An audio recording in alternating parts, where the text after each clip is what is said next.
wabarakatuh. Selamat siang fans, apa kabar semuanya? Konten pagi ini jadi kita mau taklim bareng sama keluarga-keluarga aja sih. Udah.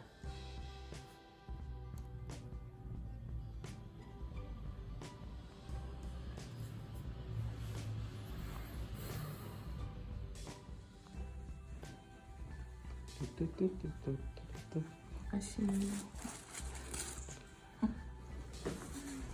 Ngapain kita kali ini? Ulang tahun neneknya Utin yang dari Jambi. Assalamualaikum. Hari ini mau ada acara, mau ke Cibubur ulang tahunnya ibu. Silaturahmi udah lama nggak ke Cibubur. Ada Ustadz dengerin ceramah. Oke guys. Dah. Assalamualaikum.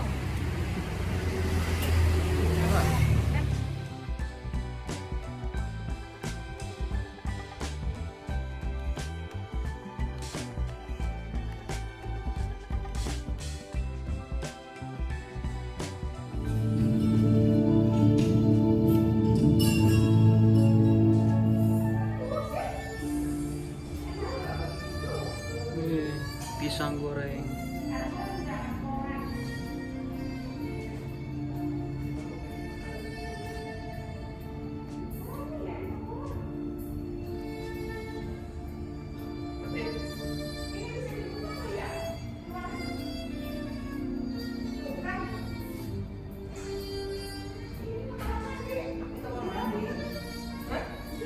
Lagi siap-siap ya?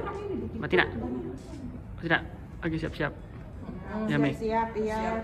Persiapan mau nyambut Ustadz. Miladnya Ibu Ulang tahun. Gustini.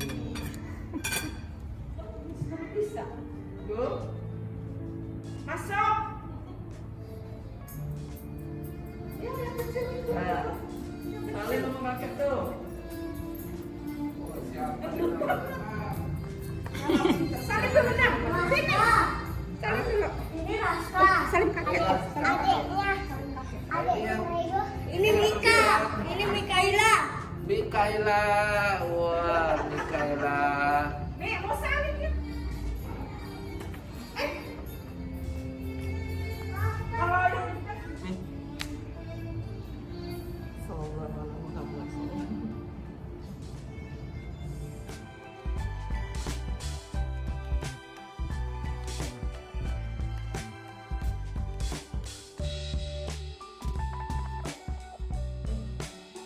Jadi kita nggak pernah tahu. Yang paling penting apa? Mau panjang umur sampai 1000 tahun pun ujungnya kita juga pasti akan mengakhiri kehidupan. Mari kita berharap apa? Ya nggak tahu tuh ngomong, potong nggak tahu Ustaz kan kue makan.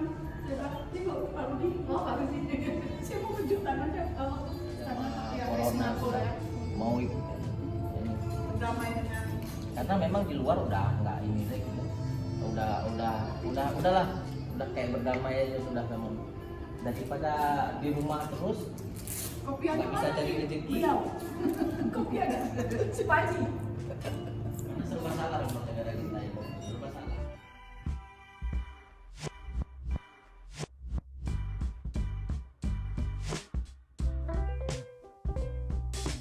Rasulullah, engkau tidur saja. Nanti aku yang bangunkan subuh. Benar ya? Ya. Tidurlah Nabi. Ternyata Bilal pun tertidur. Pas bangun udah terang. Rasulullah bilang, engkau pun sama denganku. Akhirnya sholat. Artinya apa? Apa yang terjadi sama Nabi wahyu. Jadi contoh buat kita. Makanya keluarlah hadis ini asbabul wurud dari hadis ini. Itulah kenapa keluar man nama au nasiya idza taraka shalah fasalli idza dzakaraha. Barang siapa yang lupa sampai dia meninggalkan sholat atau tertidur. Ini biasanya juga orang yang buat pesta pernikahan ini sering lupa sholat duhur terutama ini. Maka disuruh sholat ketika dia ingat. Jadi tidak melihat pada waktu lagi. Jadi makna sholat di tepat waktu itu adalah ketika yang dimakna fawailul lil musallin, ya kan? Celaka bagi orang yang sholat. Siapa itu orang yang melalaikan waktu sholat, yang nggak mau sholat tepat waktu? Ini lihat dulu pembahasannya. Ketika dia sholat dihadapkan dengan sesuatu, ketemu wajib dan wajib. Contoh, ketemu wajib dan wajib. Misalnya bapak lagi rapat di kantor nih, lagi rapat, dan rapatnya ini lagi genting, azan. Waktu misalnya sholat asar, azan tiba-tiba, nah kan masih ada proses kan. Waktu sholat itu terbagi, ada waktu afdal, waktu sunnah, waktu mubah, waktu makruh, dan waktu haram. Arti waktu haram ini sudah hilang waktu sholat itu. Nah, yang dianggap lalai, ya dia ada tahapannya. Yang baru dianggap lalai, melalaikan waktu sholat jika sudah lewat waktu mubah, jatuh ke makruh, ini sudah disebut melalaikan waktu sholat. Waktu mubah itu masih dapat pahala. Pertama, waktu afdal. Waktu afdal yaitu pas-pas di awal waktu. Nah, tetapi kalau bertemu wajib dan wajib, maka afdalnya itu nggak hilang walaupun sholatnya udah agak ke tengah. Kenapa ketemu wajib dan wajib? Kerjaan itu wajib, kewajiban bapak misalnya. Dan ini kalau nggak bisa selesai nih. Dan kira-kira harus diselesaikan dulu. Kan kita punya perhitungan. Lihat. Ini kalau perhitungan kira-kira bisa dekat dengan waktu sholat nggak? Kalau itu bisa pending. Tapi kalau memang betul-betul genting dan harus dekat dengan ini demi kemaslahatan, itu harus. Contoh di pesantren. Kami di pesantren itu habis maghrib masuk sekolah dulu. Sholat isyanya kapan? Jam 11. Apakah disebut melalaikan waktu sholat? Tidak. Tuntut ilmu wajib, sholat juga wajib. Ketika bertemu dengan dua yang wajib, maka harus ada salah satu yang mengalah. Tapi tidak menghilangkan daripada afdal ini tidak disebut melalaikan waktu. Yang disebut melalaikan waktu, menuntut ilmu wajib. Jadi ketika waktu sholat itu panjang, biarkan dulu. Itu tidak melalaikan, tidak disebut melalaikan. Soalnya kalau ada ceramah, ada aja, dijamin gitu. Masa dulu ustadznya nggak bilang, kita sholat gitu. Ternyata ilmu dulu lah ya. Karena waktu sholat itu panjang. Ya. Dan ketika ini cuman bedanya setengah jam lagi mau selesai, atau 1 jam lagi mau selesai, itu tidak disebut, masih ada waktu senang. Dan waktu itu misalnya zuhur, itu dia 10 menit lagi itu udah mau masuk asar, itu udah waktu haram. Misalnya zuhur, kita zuhur 10 menit lagi mau masuk asar, itu sudah waktu haram. Kadang-kadang yang disebut lalai itu gini, kita lagi duduk-duduk di dekat apa itu. Lagi grouping. Tak lagi. Ini yang disebut dalam Al-Quran bahwa itu muslim, celaka bagi orang yang sholat. Dia sudah lenggang waktu tapi nggak mau langsung kerja. Ustaz, saya tanya, bagaimana misalnya kita dalam perjalanan dari pasar lah gitu. Dari pasar mau pulang ke rumah, maksudnya pulang ke rumah tuh mengejar waktu asar yang udah tinggal sedikit. Sampai di rumah belum habis, sudah tinggal sedikit sekali waktu itu.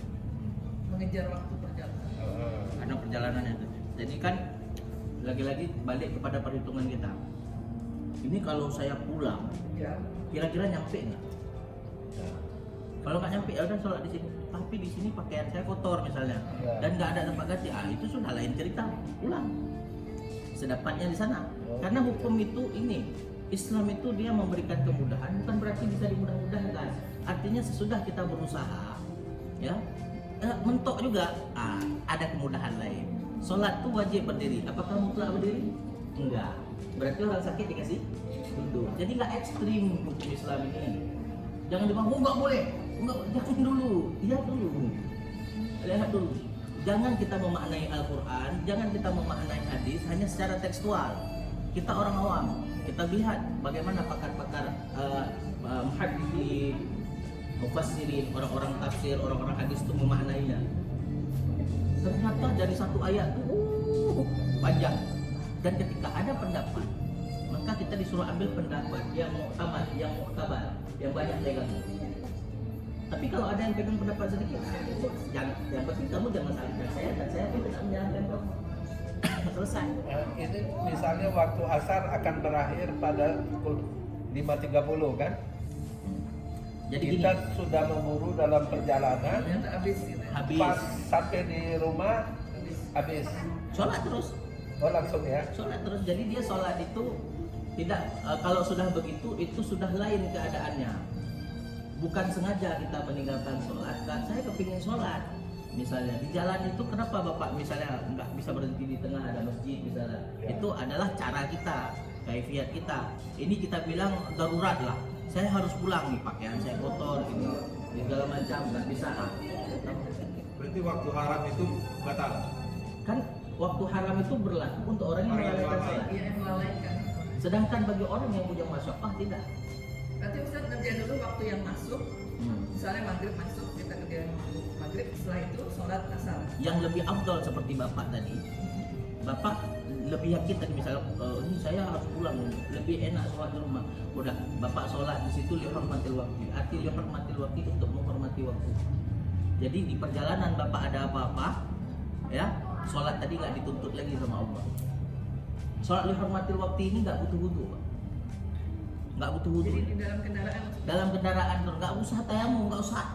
Sholat terus. Siapapun. Dalam kondisi apapun, misalnya udah waktu.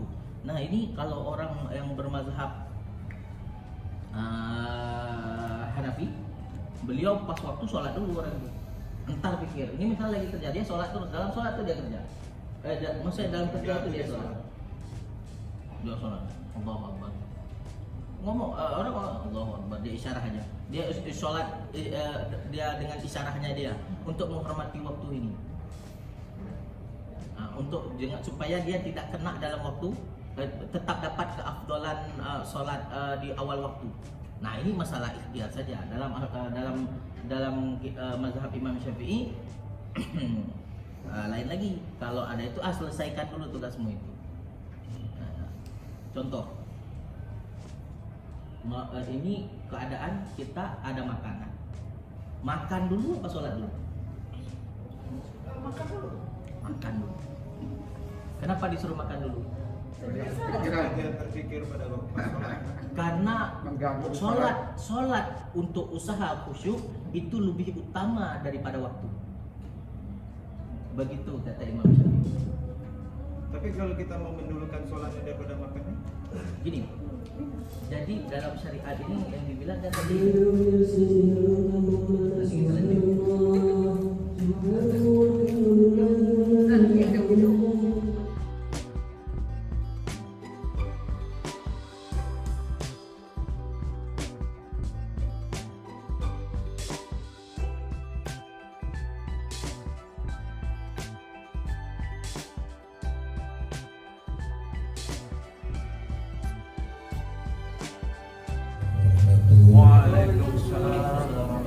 Bapak, Ibu, kakak-kakak, adik-adik sekalian, alhamdulillah sore ini kita bisa berkumpul. Karena rahmat Allah lah kita masih bisa berkumpul dalam situasi yang masih sangat sulit dalam kondisi pandemi. Insya Allah kita selalu diberikan kesehatan oleh Allah. Bapak Ibu, kebetulan pada hari ini adalah hari ulang tahun miliarnya kakak kita, kakak Agustin yang ke-17 ya Pak Agustin. Yang keberapa Kak? 68 ya. Jadi sebenarnya ulang tahun itu justru berkurangnya umur kita pada hakikatnya. Kita kan dikasih jatah katanya muslim itu antara 60 sampai 70. Ulang tahun itu bukan nambah umur tapi mengurangi jatah yang sudah ada. Insya Allah kita selalu diberikan umur yang panjang kepada Allah Subhanahu wa ta'ala. Amin. Dan pada sore hari ini kita kedatangan ada Ustadz Teguh, Ustadz kita, sahabat kita yang selalu hadir saat kita perlukan. Kalau mendadak, mohon maaf ya Ustadz ya, kita memangnya mendadak. Jadi pada sore ini acara kita tidak lagi pesta-pesta, tidak lagi segala macam. Justru kita perlu tahu menjelang Ustadz rata-rata yang hadir sudah setengah abad ke atas.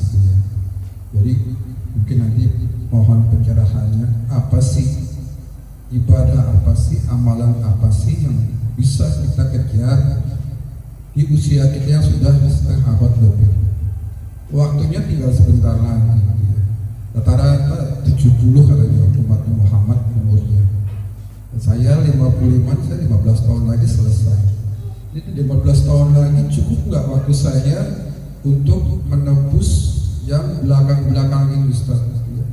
Selama ini ketika masih remaja, kadang-kadang sudah punya anak, dulu pun anak pertama kita ibadah masih ngawur begitu ya. Nah ini bagaimana nih kita mengejar kekurangan-kekurangan kita, mengejar amal-amal kita di usia yang sudah dikatakan tidak muda lagi. Kadang-kadang keterbatasan visi, kadang-kadang keterbatasan klise, Ustaz, sibuklah, kerjalah segala macam gitu. Artinya terlupakan ibadah kita. Nah bagaimana kita mau mengejar yang sisa waktu sementara kita lupa ibadah, sibuk, fisik sudah nggak kuat misalnya gitu ya. Saya nggak sanggup lagi puasa, nggak puasa gitu. Saya nggak sanggup lagi mau puasa Senin Kemis, nggak puasa Senin Kemis. Saya nggak sanggup lagi sholat sunat, sholat wajibnya saja. Jadi mudah-mudahan sore ini nanti Ustadz kita mintakan pencerahannya. Berapa lama Ustadz waktunya bisa dikasih? Terserah aja. 2 jam. Ini udah Sampai maghrib. 4, mudah-mudahan setengah 6 selesai. Jadi mungkin 1 jam Ustadz tolong pencerahannya. Nanti ada lagi 1 jam kita tanya macam-macam. Mumpung ada yang tempat kita bertanya ya Ustadz ya. Mungkin mempersingkat waktu silakan Ustadz. Nanti yang tanya-tanya pakai mic yang ini, yang satu ini ya. Monggo Ustadz, terima kasih banyak. Ini duduk atau berdiri? Berdiri aja. Enggak, pembukaannya duduk dulu. Oke, duduk. Nanti baru berdiri. Kan motor aja harus panasin dulu, mobil aja manasin dulu. Assalamualaikum warahmatullahi wabarakatuh. Waalaikumsalam warahmatullahi. Bismillah, alhamdulillah, salatan wa salaman ala rasulillah wa ala alihi wa ashabihi wa mawala. La hawla wa la quwwata illa billah. Amma ba'd. Rabbi israh li sadri wa yassir li amri wa hlul 'uqdatam min lisani yafqahu qawli. Faqala Allah ta'ala fil Qur'anil Karim wa huwa asdaqul qailin. A'udzu billahi minasyaitonir rajim. Bismillahirrahmanirrahim. Am hasibtum an tadkhulul jannah.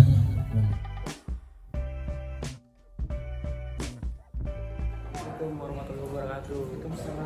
Gimana sih tadi? Alhamdulillah ilmu yang didapat bisa masuk dalam hati. Tapi namanya belajar ilmu itu nggak pernah puas di hati. Waktu terasa singkat.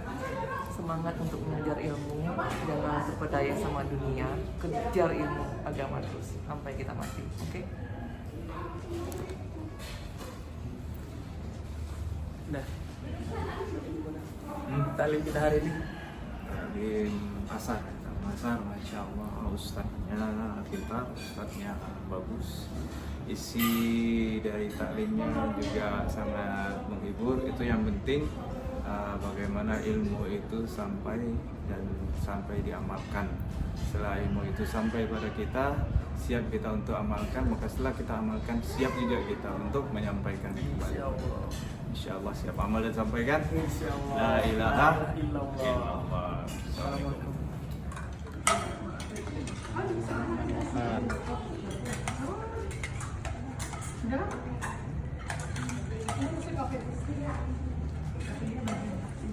Sampai kemari dari mungkin cukup sekian untuk video kali ini, kurang lebihnya mohon dimaafkan ya.